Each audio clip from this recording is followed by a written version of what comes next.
From the last episode, we see Emperor Yu Tianhe deep in thought. His gaze lingered on Gu Changge as he wondered, if this is that man's doing, then the target should be my royal family. After a moment of silence, he concluded inwardly, no, it probably isn't him. Meanwhile, atop the massive flying ship, Yu Tianhe's ministers were engaged in quiet discussion. The tension grew until one minister at the back raised his voice and said, just who could be so bold as to scheme against General Toba's residence? Toba Yuntian scoffed, his tone sharp. How infuriating. Gu Changge's expression shifted slightly as he asked, such people actually managed to sneak into the hunting tournament? Does His Majesty have no countermeasures? Should we move in to rescue them now? Emperor Yu Tianhe shook his head slowly. Young Master Changge doesn't know this, he began. In the past, many descendants of the imperial family have perished during the hunting events. Even as emperor, I cannot break the great Eustral dynasty's tradition. Still, most participants carry communication jade stones. When in danger, they can use them to contact disciples from their respective sects or forces. That is their final resort. Gu Changge nodded, his eyes narrowing with understanding. I see. So, for now, we can only pray that the Toba family's fourth young lady is fortunate enough to survive. A faint smile crossed his lips as he added thoughtfully, in that case, Yu Tianjing's plan might actually have a sliver of hope. Suddenly, one of the ministers shouted, his voice trembling as he pointed toward the magic mirror before them. This is bad. The second young lady of the general's mansion is in danger as well.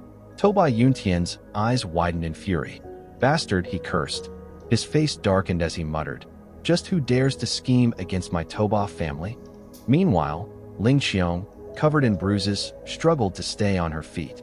As her communication jade stone flickered with light, she gritted her teeth, realizing that Qin Yu was in danger. Turning to face her attackers, she spat through her rage. Damn it. Who's the one scheming against me?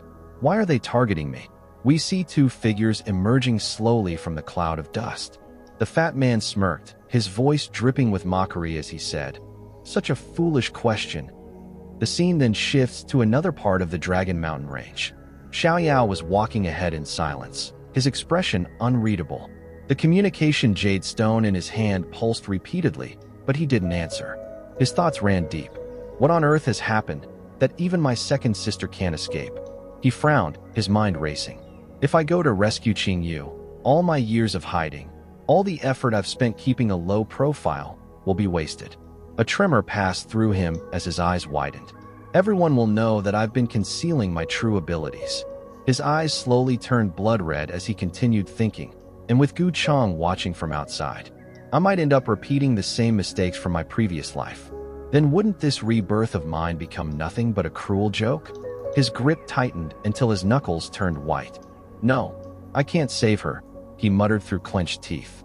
Back on the massive flying ship, the minister's murmurs filled the air. One of them said coldly, it seems the third young master of the general's mansion has no intention of rescuing his sister. Another sighed, shaking his head. Even if he did go, it would be useless. His strength is too weak. It would only mean one more death. Their voices overlapped, a wave of uneasy discussion spreading through the ministers. Emperor Yu Tianhe let out a deep sigh before speaking solemnly. Let this emperor make an exception for General Toba, just for today. Toba Yuntian's expression trembled slightly. Though touched by the gesture, he bowed his head and replied firmly, Your Majesty, please reconsider. Such exceptions must not be made lightly. The great traditions of our dynasty must not be broken because of me. Another minister immediately stepped forward and added, Yes, Your Majesty. You absolutely must not. A second voice followed, echoing, Absolutely not, Your Majesty. Toba Yuntian's gaze was steady, his tone heavy. If there truly is no turning point, then perhaps this is Qin Yu's fate. Gu Changge, standing quietly to the side, narrowed his eyes and sneered inwardly.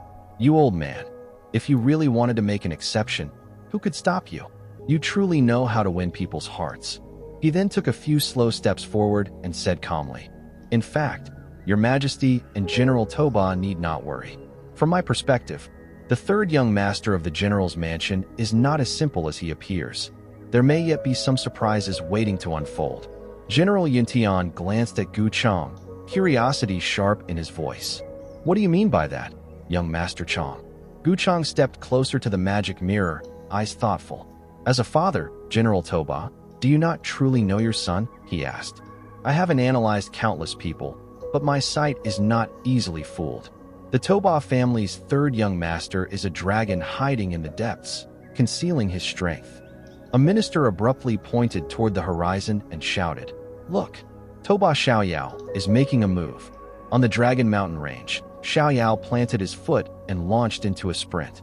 His jade stone kept pulsing, but he ignored it, mind racing. No matter who's scheming against me, Qingyu must be saved. He flinched inwardly at the memory of her disdain, then softened. Even if she looks down on me, she still cares. Determination hardened his features. They won't be watching a worthless fool like me every second. I'll disguise myself when I move, just enough. Back at the scene of the attack, Gu Wudi's boot connected with Qingyu's gut and sent her sprawling through the air. One of Gu Wudi's companions leapt after her, sword raised. How dare you resist my big brother? You're courting death. Gu Wudi barked into his voice transmitter, rage in every word. You idiot, don't use a weapon. If you kill her and ruin the young master's plan, I'll cut you down too. He shifted his brutality into a new shove, sneering. Knock her half to death, then present her to Big Brother. He stepped on her chest. She coughed, blood flecking her lips. The companion lifted his sword and taunted. If no one comes to rescue you, I'll chop off the fourth young lady's limbs. Qingyu's reply was barely audible, a threat of stubbornness. I won't die. A voice suddenly cut through the chaos, someone calling her name. Recognition flashed across her face. Before the attackers could react, a rain of sword energy erupted toward the man pressing down on Qingyu. The other attacker was instantly struck down, his body collapsing before he could even react. Gu Wudi raised his hand, summoning a shimmering chi barrier to block the rain of sword energy. The shockwave rippled outward, scattering the dust. A faint smile tugged at Gu Wudi's lips as he muttered to himself. At last, they've taken the bait. Through the fading haze, Shiao Yao appeared, surrounded by a faint blue sword aura. He stepped closer to his fallen sister, his tone soft but steady. Qingyu, are you all right? Her voice was weak, her body battered and trembling. Third brother? Your aura. She gasped as realization struck, then frantically shook her head. Third brother, run. That blonde man with the scar, he's strong. Shiao Yao's gaze shifted slightly toward the front, calm and composed. Don't worry, he said quietly. I'll take care of him. Gu Wudi's expression twisted into a grin as he lunged forward, his sword flashing in the air. What are you playing at? Do you think I don't exist? Shiao Yao's eyes hardened. You're courting death, he said coldly, for daring to lay a hand on my sister. He drew the heavenly sword, its blade gleaming faintly in the sunlight. This man's cultivation, only great saint realm, Shiao Yao analyzed inwardly. No need to go all out. I'll restrain my power a little to avoid drawing too much attention. The two clashed. Their blades collided with explosive force, the shock of their chi slicing through the air. Each strike sent waves of spiritual energy bursting outward, shaking the ground. On the massive flying ship above, gasps erupted among the spectators. One minister exclaimed, I must be seeing things. His strength, it's enough to rival several princes. General Toba Yuntian stood frozen, eyes wide. So Shiao Yao has been hiding this much strength, even from me, he murmured. He's concealed himself for years. Gu Changge watched quietly from the side, his eyes glinting. A hidden dragon, he said, must eventually rise from the depths. Emperor Yu Tianhe smiled, clearly impressed. Young Master Chang speaks wisely. After this hunting event, this emperor will personally reward Toba Shiao Yao. He laughed heartily, pride and admiration in his tone. Gu Changge, however, remained silent for a moment, deep in thought. Hiding one's strength isn't rare, he mused, but what Shiao Yao conceals might go far beyond mere power. The battle between Toba Shiao Yao and Gu Wudi could only be described as the pinnacle of duels among the younger generation. Tremors shook the heavens and the earth. Mountains crumbled into dust, and waves of destructive energy swept across the land. This was no ordinary clash. This was a contest of will, power, and mastery. Both fighters had exchanged hundreds of blows. each strike filled with terrifying force. Sweat streamed down Xiao Yao's face as he grit his teeth. Strange. No matter how much I increase my strength, he matches me blow for blow. What on earth is going on? Meanwhile, Gu Wudi wore a faint, confident smile. The task from above was to test his limits, he thought calmly. I'd better not kill him by accident. Their weapons collided again in a violent explosion, forcing both men to stagger backward. I don't have time to waste on you, Xiao Yao shouted. Gu Wudi scoffed, his eyes sharp. Oh, and what can you possibly do? In response, Xiao Yao raised 2 fingers. The air around him trembled as a chaotic sword intent surged from his body, enveloping his blade in a storm of pure energy. He thrust his sword forward, shouting, "Immortal Slayer." Gu Wudi's grin widened. Not to be outdone, he unleashed his blood-refining mad blade, merging his killing intent with the saber's crimson glow. When sword and saber collided, the sky itself seemed to scream. The surrounding land erupted into chaos. Mountains splintered, rivers burst from their banks, and even the air was torn apart. Any living being caught within that storm would be instantly annihilated.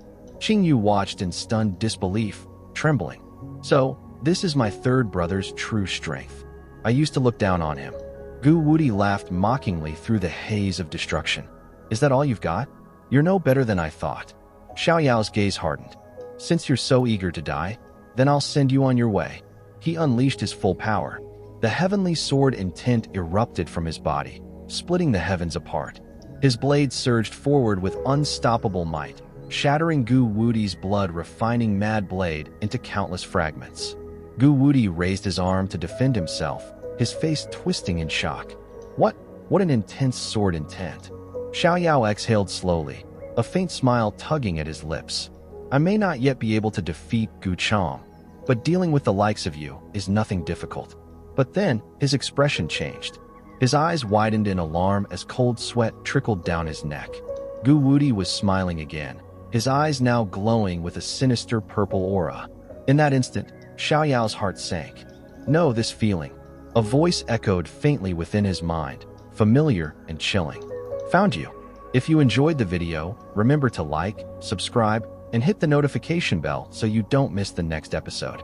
See you next time.